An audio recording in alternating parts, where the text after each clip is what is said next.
Hello friends, welcome you all to your YouTube channel study with Ru. आज हम करेंगे number theory and trigo, इसका chapter congruences start करेंगे इस वीडियो में। सबसे पहले हम शुरू करेंगे कॉन्ग्रुएंस क्या होती है और इसकी डेफिनेशन से। उसके बाद हम इससे रिलेटेड कुछ थ्योरम्स करेंगे।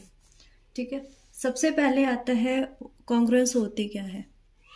देखो, जैसे एग्जाम्पल से स्टार्ट करते हैं।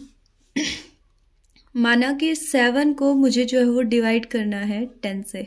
इस तरीके से मैंने 10 को 7 से किया डिवाइड। ठीक है, 7 1 से 7, रिमाइंडर बचा कितना 3। ठीक है, तो यहाँ पे 10 को मैं किस फॉर्म में लिखूंगी, 7 इंटू 1 प्लस 3, यही होगा। ठीक है, कॉन्ग्रुएंसी में क्या होता है, हम इसको किस तरीके से लिखेंगे, हम लिखेंगे जिसको आपने डिवाइड किया है यानी कि जो 10 है वो कॉन्ग्रुएंट होगी। ठीक है, जो रिमाइंडर होता है वो लिखो और फिर मॉड लगाओ और जिससे आपने डिवाइड किया है, जैसे इसमें आपने डिवाइड किया 7 से तो mod 7। This is called congruence. ठीक है, अगर ए और बी कोई भी दो पॉजिटिव इंटीजर्स हैं, ठीक है, डेफिनेशन में प्रॉपर लिखवाऊं अगर कि let A and B are two positive integers, ये हमारे पास कोई दो पॉजिटिव इंटीजर्स हैं, सच दैट कि कोई मतलब इंटीजर है m जो हमारे a माइनस बी को क्या कर रहा है, डिवाइड कर रहा है। देन a इज said to be congruent with b modulo m। ठीक है, इसको किस तरीके से लिखेंगे, अगर मेरा m जो है वो a माइनस बी को डिवाइड कर रहा है, ये पहली फॉर्म हो गई। दैट मीन्स कि a को m से डिवाइड करने पर b मेरा रिमाइंडर बचेगा। ये फॉर्म इस फॉर्म में भी लिखा जा सकता है, इसको इस फॉर्म में भी लिखा जा सकता है, और एक तीसरी फॉर्म हम इसको कैसे लिख सकते हैं, a और ये इधर प्लस का है, इधर माइनस b 0, क्योंकि यहाँ पर कुछ नहीं बचा, 0 मॉडुलो m। ठीक है, क्लियर हुआ। इन तीन फॉर्म्स में हम कॉन्ग्रुएंसी को लिख सकते हैं।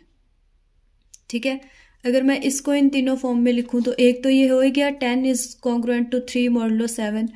दूसरी फॉर्म क्या हो जाएगी, और 10 minus 3 is congruent to 0 modulo 7। ठीक है, और तीसरी फॉर्म क्या हो जाएगी कि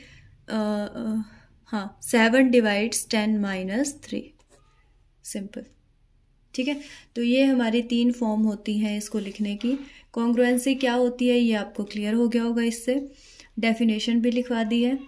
अब चलते हैं हम इसके कुछ थ्योरम्स की तरफ।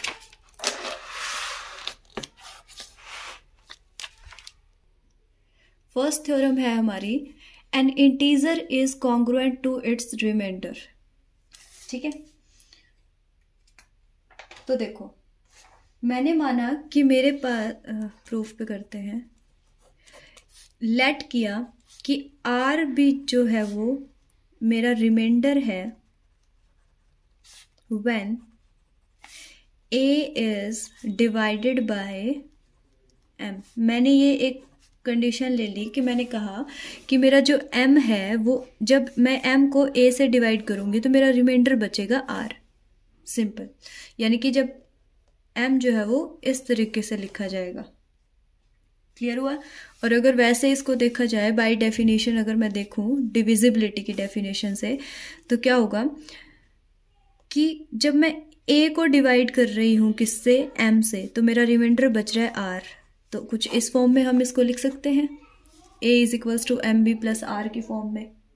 ठीक है, अब देखो यहां से r क्या है, इधर प्लस का है, इधर आके माइनस का। अब अगर मैं किसी को इसको m की फॉर्म में लिख पा रही हूँ, यानी कि m के मल्टीपल की फॉर्म में लिख पा रही हूँ, दैट मीन्स कि m मेरा a माइनस आर को क्या कर रहा है, डिवाइड कर रहा है, यही वाली बात है।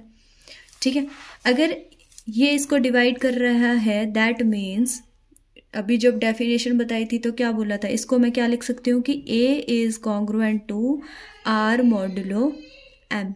और हमें क्या करना था, हमें रिमाइंडर को जो है वो कॉन्ग्रुएंसी की फॉर्म में ही तो दिखाना था, जो हम दिखा चुके हैं कि A is congruent to R modulo M. I hope आपको ये छोटी सी थ्योरम है क्लियर हो गई होगी, ज़्यादा कुछ है नहीं इसमें समझने जैसा।